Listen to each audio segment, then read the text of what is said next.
Help Save Our World Speak number 63. The transition continued.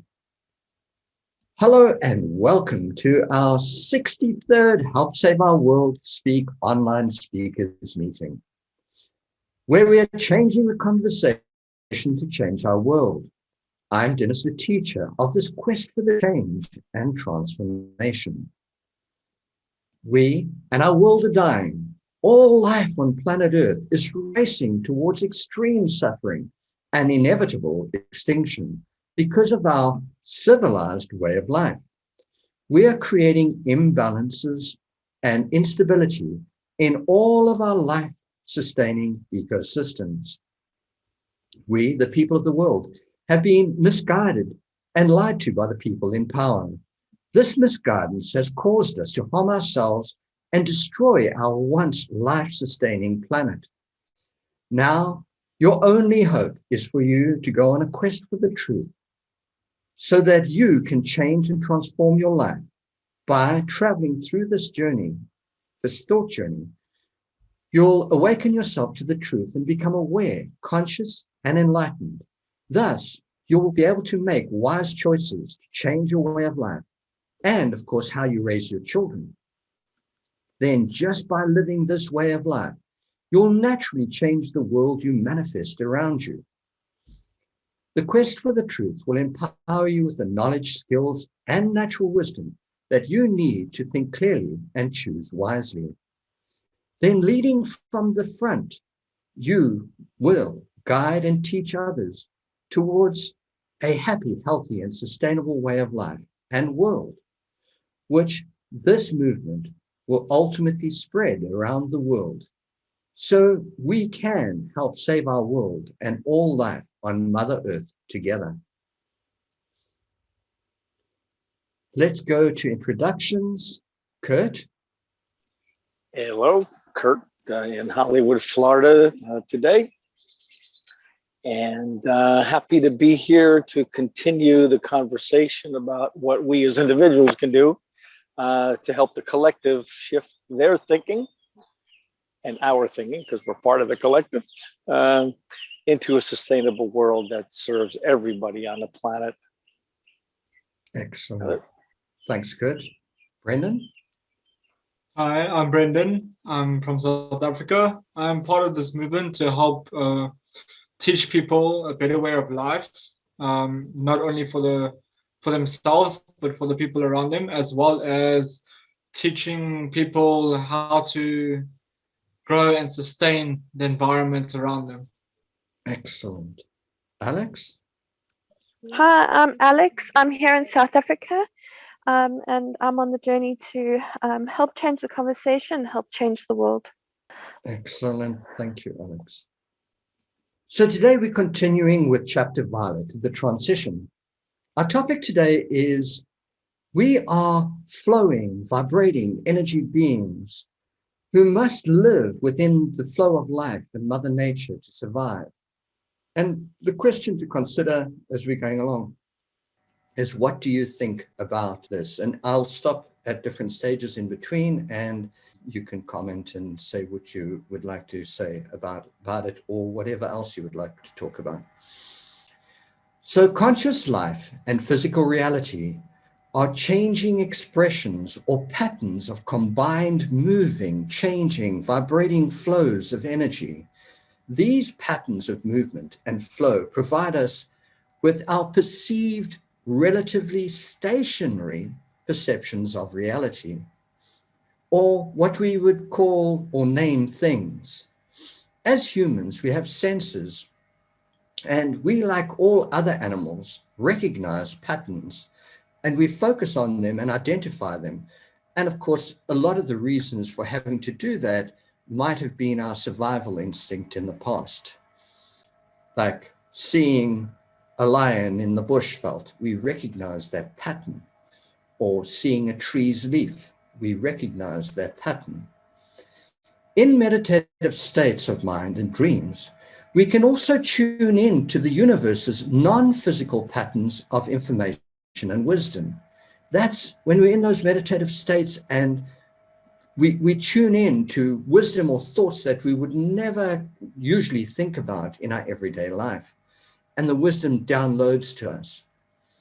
We recognize the patterns of vibrations in space and tune into them. Random vibrations energy flying through space compose the unconscious aspect of the universe. However, when they are combined in major flows of frequencies of vibrations like sunlight, we perceive them as the combined effect we call white light. We perceive patterns of energy flows. The conscious, the living, and the physical universe are focused and directed energy flows that form vibrating flowing energy patterns in the universe, creating consciousness and physical reality. Our physical reality is composed of patterns of energy flows upon patterns of energy flows, all flowing together to compose the greater patterns of Mother Nature and Mother Earth.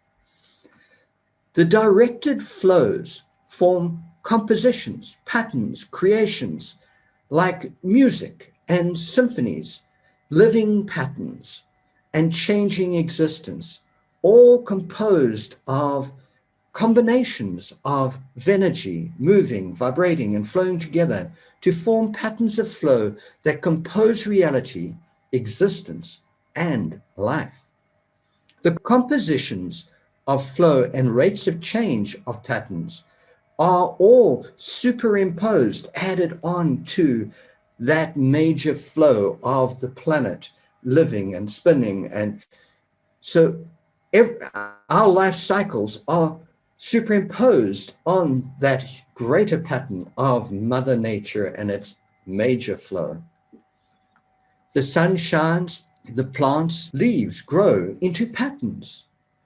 The shapes we recognize, they grow larger, functioning as capturers of sunlight and carbon and water. They develop into intricate patterns of energy we call leaves. A plant or its leaves lives and dies. Getting older, the patterns of the leaves begin to change. They dehydrate, they die and decompose and into the soil. They are giving their accumulated energy to the topsoil and the life within it. Leaves and other elements form compost, like birds' droppings and so on.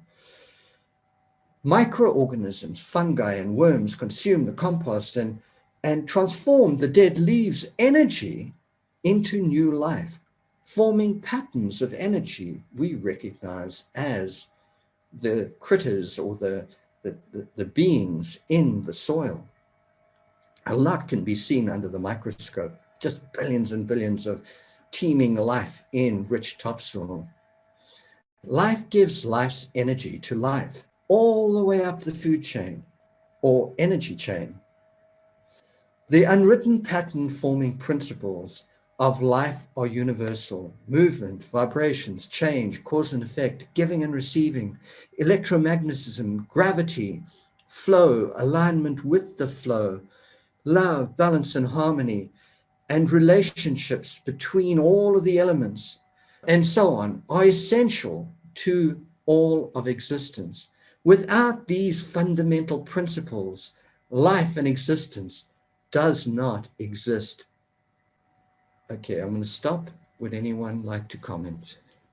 Yeah, actually, the concept is so simple and perfect, yet most of us, me included, probably for many decades, don't even get that we're part of that cycle. And I recently was listening to a podcast of someone I like to listen to, and he was mentioning that this machine that we are in some kind of control over somewhere in here can take raw material, could be fruit, could be grass, could be seeds, could be whatever, air and water, and within hours it becomes our body.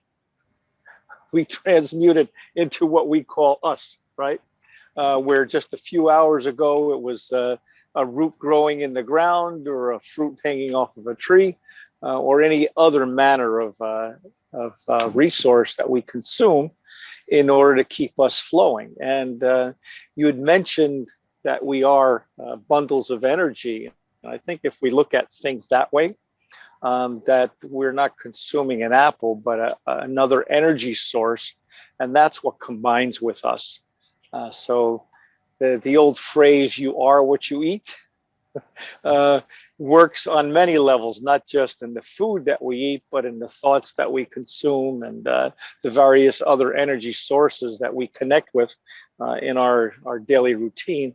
And this goes even beyond what we think is in the world, but what comes down to us, of course, from the sun and the stars and other heavenly bodies that have been transmitting frequencies to us long before we showed up here as human beings. So I think that awareness, if nothing else, could change the planet.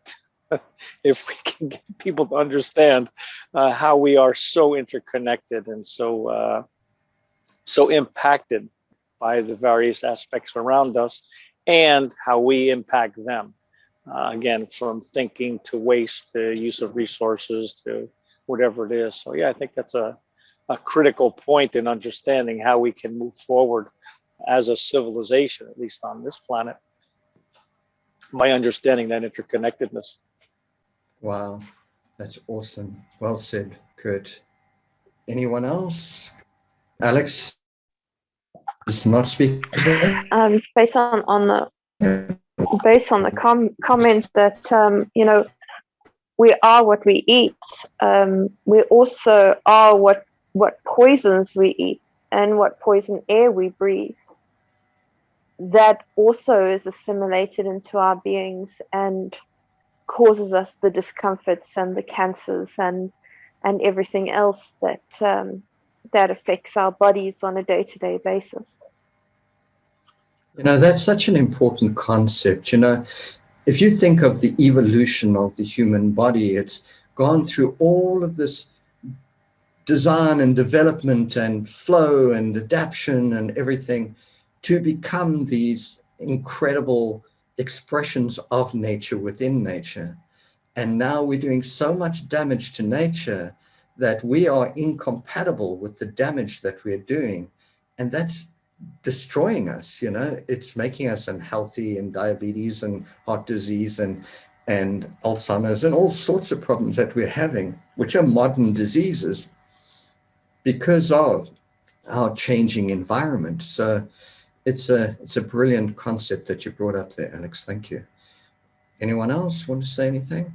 Yeah, I'd just like to pick off of what Alex said, and I would say that this group here, Help Save Our World group or conversation group, has that aspect of the poisons that we both intake and produce, is a critical part of why Help Save Our World exists, because we have been defiling the planet and not been responsible for the poisons that we've created that, as far as we know, never existed in nature. We've combined things and created them and then cast them around the planet. So yeah, it's not only certainly what we eat, but also what we put out there as well. And then continue that cycle of consuming, putting out. So there are different angles that we get to look at as far as how we can help save our world. And certainly, as I think we all agree, is stop the pollution and clean up the pollution. Those will be two of the big factors. Yeah. What we do to our world, we do to ourselves. That's the basic principle there, which is brilliant. Thank you. Okay, so I'll continue. The formula for living a successful life is plant the seeds of thought, choose wisely, focus, practice, and manifest your visionary world and the way of life you wish to live. That's a fundamental principle that if you just think about your life, you'll realize you've been doing it throughout your life. This concept brings us to the importance of transitioning from our unnatural imbalances and lack of alignment, and our transition back into alignment with the garden, life, and Mother Nature. We are the air we breathe, the water, the earth, the energy, the temperatures, the pressures, the gravity. We are composed of the cycles of nature and life. We are expressions of the vibrations, the cycles, and the processes that form the magical flow of energy. We are of the relationships of all that exists.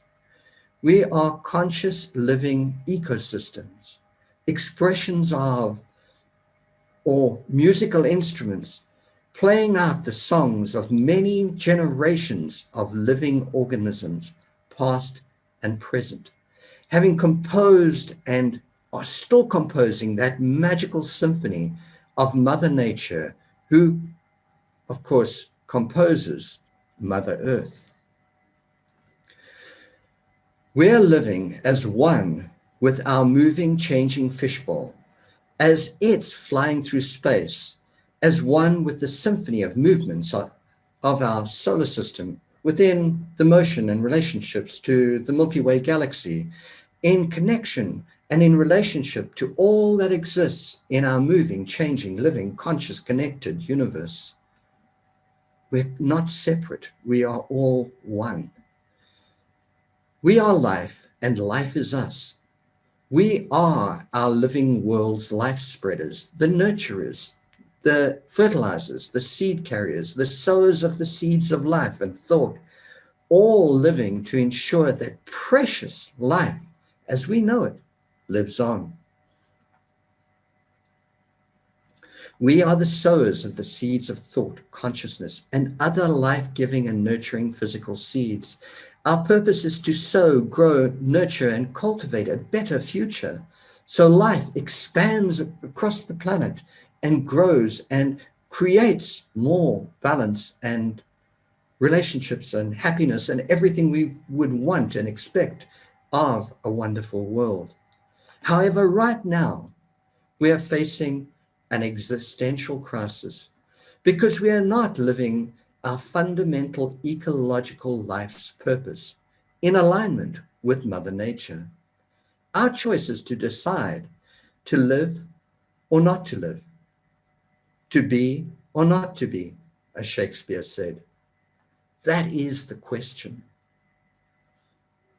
We have been stealing from the energy of the flow of life, like bandits in the night, killing the natural living world for money, wealth, ownership, and power for the few, destroying our natural flows and cycles of energy and life, and the symphony of Mother Nature. And if we keep on heading in this abstract direction away from life and continue killing living systems to create dead things for consumption, money, greed, ownership, and power, we will soon all be extinct. Yes, the world will keep on spinning as the third planet from the sun. However, without the music of life, we're poisoning, polluting, and destroying our natural world, and it will soon all be dead. No atmosphere, no water, no life, just a dead junkyard, a testament to our unthinking past. Life gives life to life. So without the balances of nature, energy, and our intimate relationship to it, and living life as one with it, ensuring that it continues to flow naturally, we cease to exist. And through this destructive process, we take all life with us, as we can see with our current rate of extinction. If we keep realigning with life and nature top of mind as our fundamental goal, we will naturally survive and thrive. So we need to be constantly aware that it's fundamentally important to continue trying to return back into alignment with that flow of energy of nature and life, to ensure that we're living our best, happy, healthy lives in relationship to that flow, and in love, balance, and harmony with it. Making sure we are always living as a positive contribution to life, thus ensuring life goes on. By living as one with our natural world and continually returning into alignment with it, we perpetuate the process, the flow, and life itself, because we are part of it and essential components or energy beings of it. We are like notes in a melody. Without any one of us, the tune would not be the same. For nature to survive and thrive, we have to be giving our energy, intent, and effort and focus to keep her alive. If we are not flowing in alignment with that energy flow of nature and deciding to flow with the destructive civilization instead, we are killing the flow that gives and sustains our lives. Without the balances of nature, we do not survive. So chopping down all of the Amazon forest, we are destroying the balances of nature. Everything we do to nature, we do to ourselves. If we nurture nature, we nurture ourselves and create a better future. However, if we are harming that flow, we do so at the expense of our own lives, the lives of our children, and all other life on planet Earth. We have to choose change and ensure a future for life as we know it on planet Earth, or to end it all. What do you choose? Anyone? I'll give a Go thought ahead. on that. Um,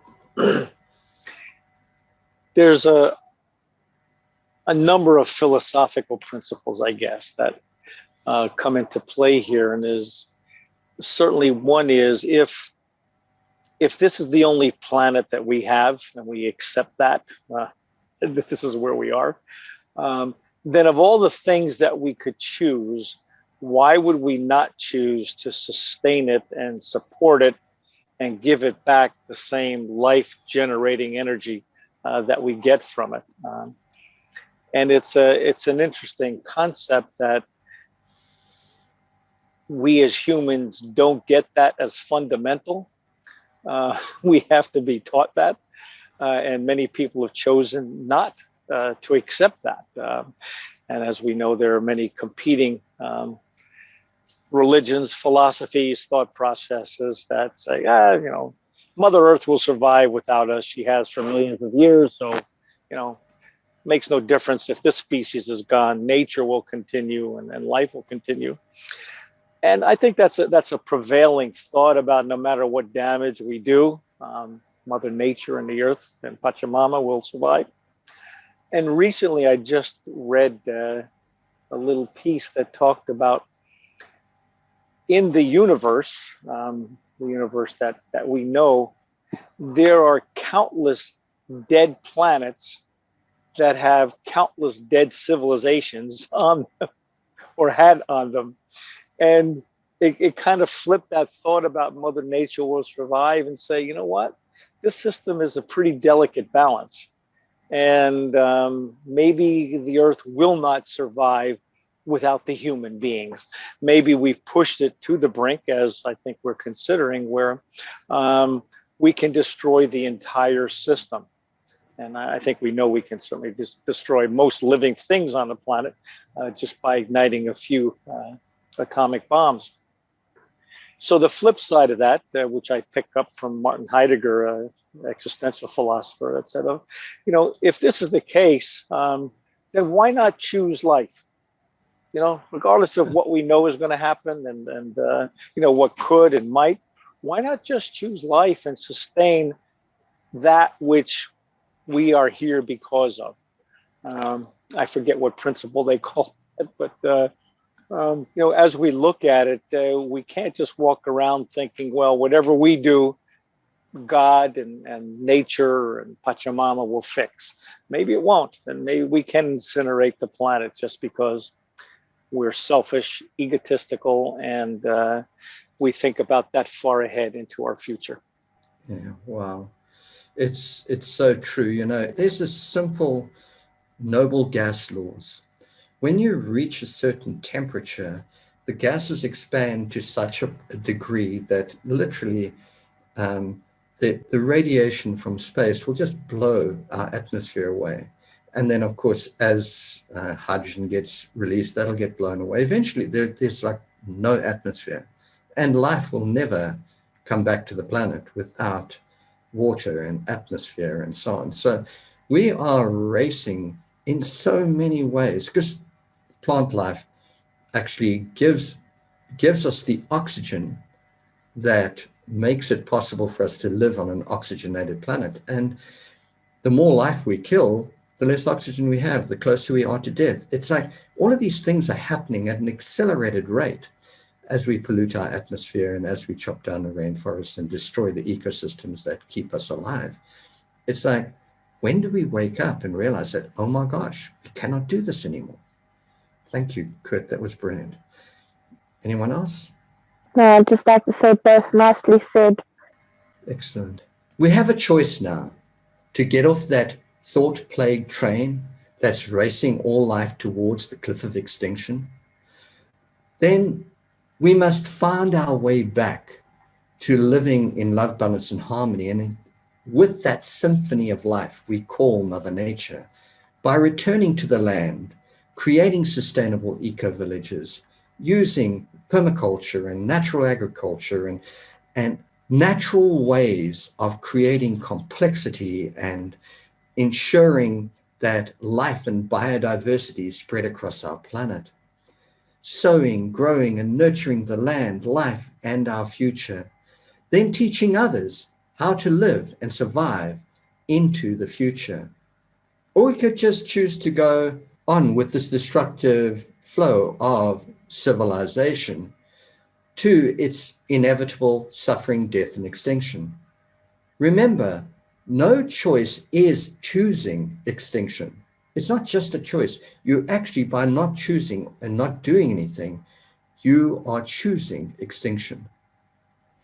No doubt, we have made an impression on the fossil record as just another unthinking population of animals that became extinct because they refused to open their eyes and see the truth and make the necessary changes fast enough to survive.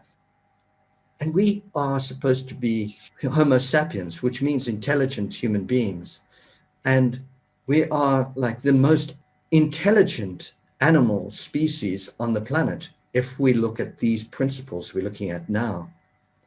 Most wild animals naturally live in alignment with life's natural systems. Realignment for those who get off the train requires rethinking, relearning, and changing how we think and live our lives, returning to the flow of Mother Nature's energy, realigning with life.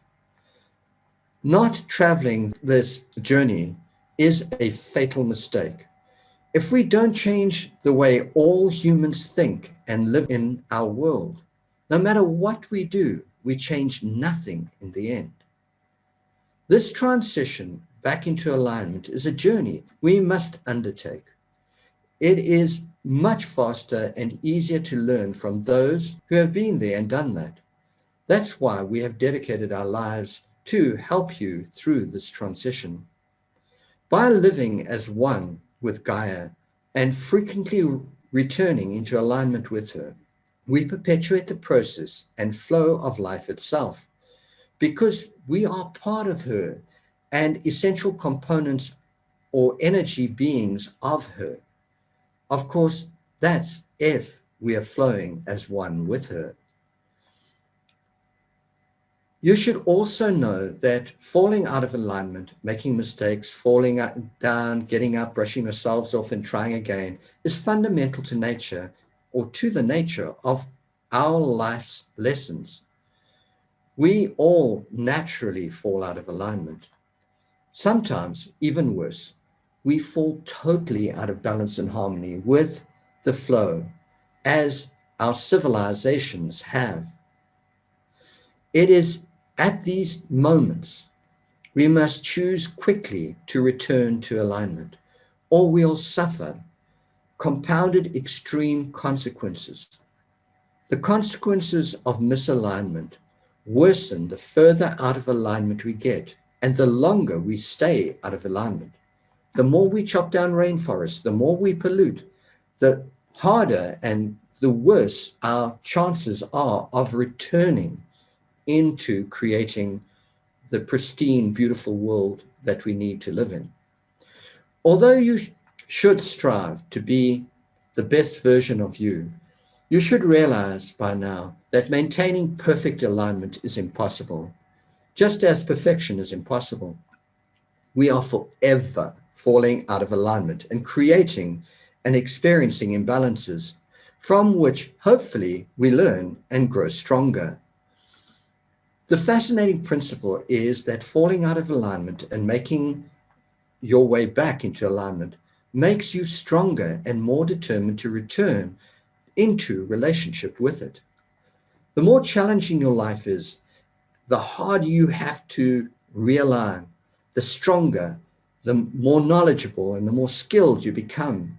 So never complain when your life gets tough, because those are the experiences where you develop your gifts and motivation to change. Every mistake on your life's journey is an opportunity to learn and grow. It is preparation for serving others. The magic is in the underlying takeaway, which exists in almost every journey. There is a lesson or some wisdom to take from most experiences. These experiences also give you your superpowers, better equipping you for dealing with your future life's journeys. They also make you more able to guide and serve others when you reach the end of those journeys.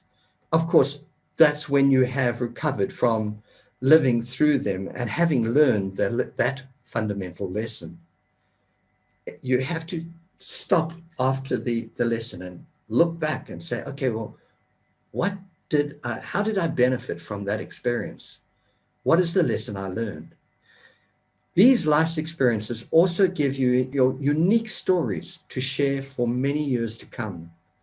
They empower you to be able to empower others with the knowledge, skills, and wisdom which they need to create a better life and a better future. Anybody want to comment? Everyone good? Alex? Yeah, I'm good. I'm learning a few of those lessons myself currently at the moment. Overdoing it with exercise and not keeping my body warm straight after exercise and feeling the punishment of it afterwards, and enjoying too much sugar before exercising and feeling the drop in sugar levels halfway through the day. So yeah, I need to. I'm learning my lessons, hopefully, and will in my attempt to coming back into balance with my own physical being. Yeah, I'd like to just work off of what Alex just said. As you were mentioning, Dennis, about when we fall out of balance with nature, we then adapt and get ourselves back on track. At least where it would be the smart way to do things. And as we know right now, there's a global pandemic that is impacting our ability to be in balance with our bodies. Wherever and however it came about, we are in an iterative process of how do we move forward. Does it mean injecting a variety of chemicals and substances into our body? Does it mean wearing a protective covering for the rest of our lives? Does it mean, as best we can, being isolated, which I think we've already seen the pandemic has gone into the reaches of the far Amazon, for that matter. So that iterative process of once we realize we're out of balance, what do we do about it, I think is critical. And in the 20th and 21st centuries, I think what the major trend is, let's throw more stuff at it rather than seeing how we can get back into balance. Let's medicate it. Let's isolate it. Let's keep people from getting back into alignment with nature. And as Alex said, there are some things that we can do, such as exercise, watching what we eat, and our normal habits and routines, and start to tweak them. And I think one of the problems is, as Dennis, you've postulated many times, we've been blinded and propagandized by the right way to do it, by governments, religions, advocacy groups, PACs, lobbyists, etc. So ultimately, it comes down to us really being in touch with ourselves, and deeply in touch with ourselves, and saying, so what am I going to do? Not what should I allow others to do to me? And that's a critical component of modern life, is that that choice seems to have been taken away. So know thyself and be in touch with thyself, and spend some time every day realizing what's going on with our bodies, and not just saying, oh, I have a pain, but say, let's trace that pain to where it's coming from, and let me connect with that pain, connect with that part of the body that is generating that, to find out why and see what I can do. Again, we make things so complicated in life, when it really is, I think, as simple as that. And of course, there are many other alternative, I don't even want to, alternative therapies, not medicines, but alternative therapies that assist us in being able to do that now. So it's a continuing question. And Alex, I acknowledge, some of it comes with age, some of it comes with circumstances, some of it comes from, well, we'll just leave it at that, age and circumstances. So we just get to continue to check and continue to work along the path that we believe is the right path, in alignment with nature and our natural bodies. Excellent. I love what you both have just said, and just your sort of bringing it to COVID. The most vulnerable of us were the people who are most out of balance, and they tend to be the people who died most often. And then, of course, COVID itself created all sorts of lack of mobility and lack of socialization, and created all sorts of imbalances itself. So, and of course, throwing pills at it and dealing with the symptoms and not the cause is not the solution. We really need to find out what the causes are of our woes and deal with them. So I love what you both said. I just thought I'd add those two things to it. Excellent. Let me just carry on. We've still got about 15 minutes. Life has these ways of forcing us to course correct. Often when life-altering events happen, these are critical course corrections, because we have not been listening to the underlying narrative or code of life, which continually reminds us we have to return to love, balance, and harmony, and in alignment with the flow. These are the moments or the opportunities to reset, rethink, and change direction. Get off that societal train of ignorance. Start afresh and become your intuitive self again, and find a better way to health, happiness, and a sustainable way of life. When you're physically out of balance, you might feel it as, I'm hot, I'm cold, I'm thirsty, I'm hungry. Other imbalances warnings are, I've got a headache. Maybe you should drink some water. Heavy breathing. Maybe you're unfit. Feeling imbalances, a need for something sweet or sour or salty. As you're walking through a supermarket, you might feel this need for something sweet, and you go to the sweet aisle. No, you shouldn't. What your body's saying is it needs to increase its blood sugar, but go to the fruit aisle around the edge of the grocery store. That's where you need to be. But even better than that, go out into your garden where you've grown this fresh, amazing, healthy stuff and eat it. And that will sate your intuitive bodily needs, giving it what it wants and needs. Feeling faint from low blood sugar. If we eat things that are low on the glycemic index and they maintain a pretty regular blood sugar level. If we're throwing sugar and all sorts of other things in our body, we're creating imbalance, which goes one way, then the other way, and we're harming ourselves. So when you start to jitter and shake and feel like you're going to faint, it's more than likely your blood sugar level. Experiencing the symptoms of overindulgence, excess, from not knowing when enough is enough. We have things like weight gain and diabetes and heart disease and all forms of maladies and dis-ease. Dealing with the symptoms, taking a pill is not the solution. We need to deal with the cause. These and more come from not living within the balances of health, of a healthy environment and your healthy internal body, mind, and vital energy. These imbalances can sometimes cost you dearly or even take your life. So they are essential to take seriously and course correct. Too much of anything will kill you. Too little of some things will also kill you. You exist in some place in between, balancing. Some of these lessons might take many lifetimes to learn, as you can see with drug addicts and alcoholics. Unfortunately, this time, there is no return from our current worldly existential life's lessons. It's a do or die situation. Other imbalances you might intuitively sense the warnings as aha moments, or intuitive knowingness, or even foreboding. Fear, your hair standing up on your neck, or goosebumps.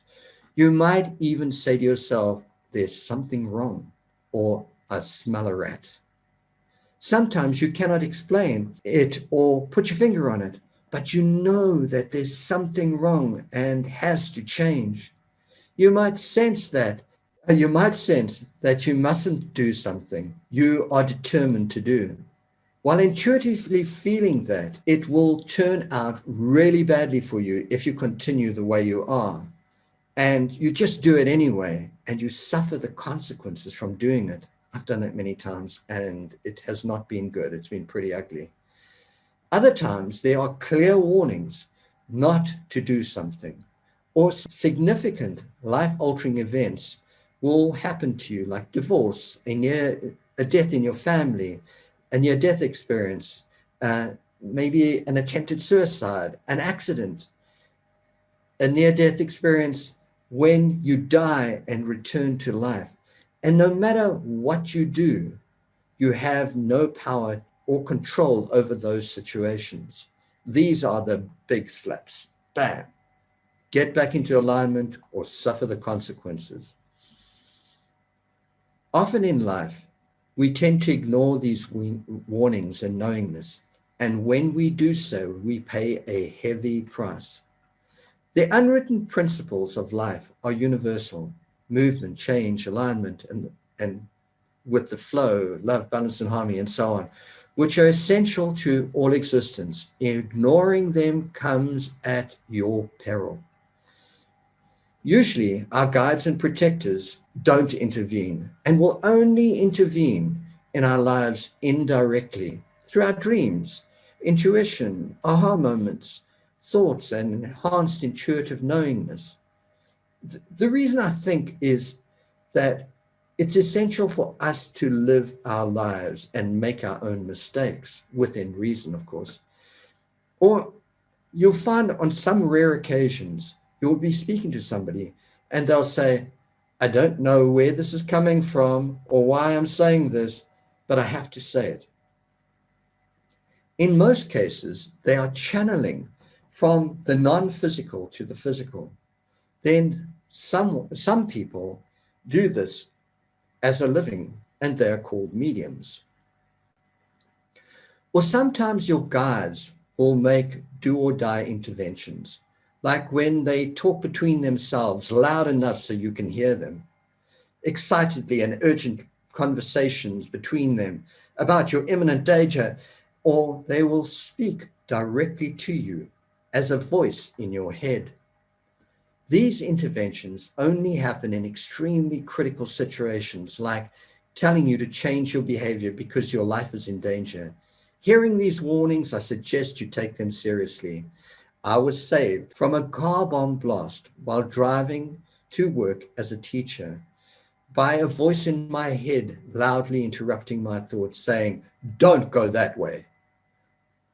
People experiencing and surviving near-death experiences are forever changed because of the clarity of the instantaneous universal knowingness and understanding that they received and experienced while they were out of their physical bodies.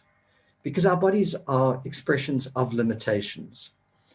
Returning to life, they naturally go on their quest for the truth, change, and transformation. They are searching for that childlike natural wisdom within and returning to their journey back to themselves, returning to balancing around their center of alignment with the flow of life and Mother Nature, back to the light of natural wisdom and the magical flow of life's energy. They gaze in awe and wonder at the beauty of nature and life around them.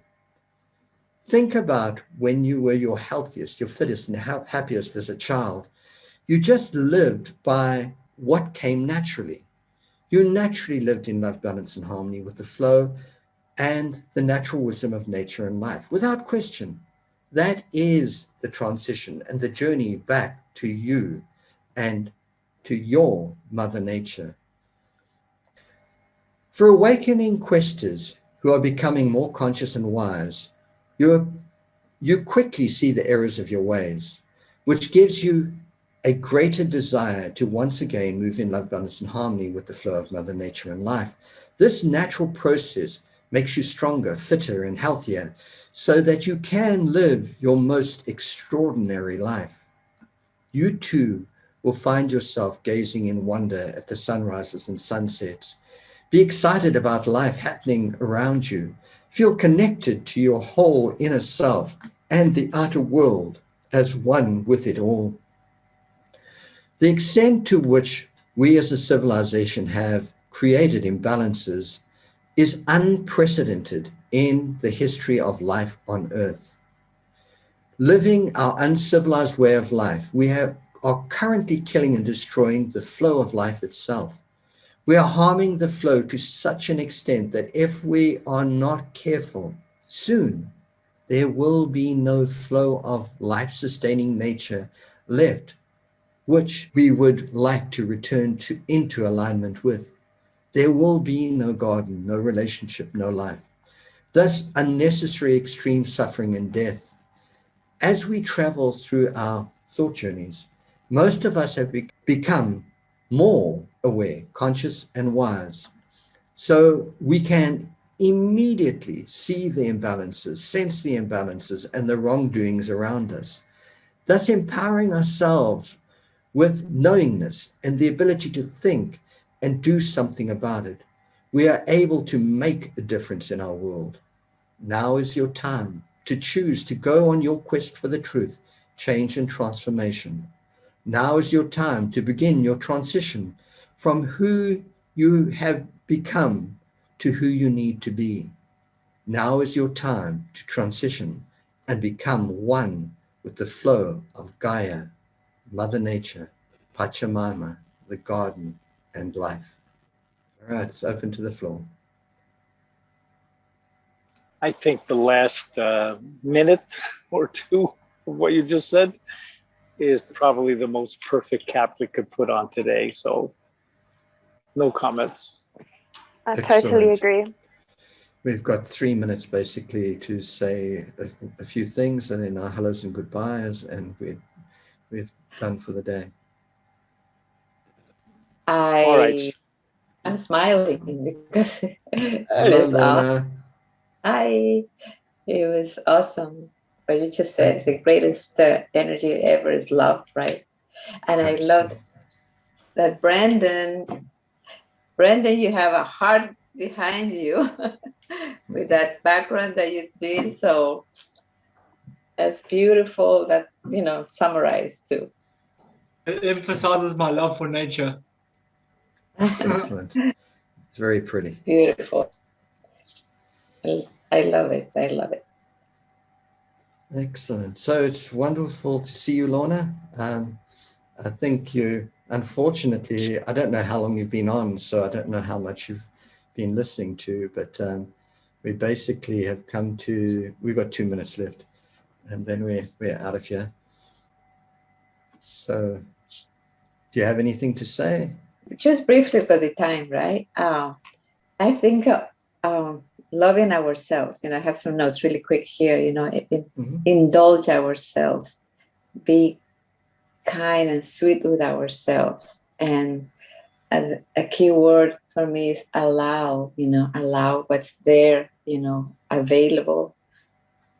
Just, we could have a food bank available, right, Kurt? A food bank or money bank or whatever, if we don't allow it, and use it, like you said, Dennis, is going to start disappearing somehow. So we have to be grateful that we have it now, and then treat ourselves, with what's available out there. Okay. That's it. Anyone else? Brendan? Everyone's good. Everyone's satisfied. If you want to stay and chat about anything else, you're welcome to. But we may as well end the recording now.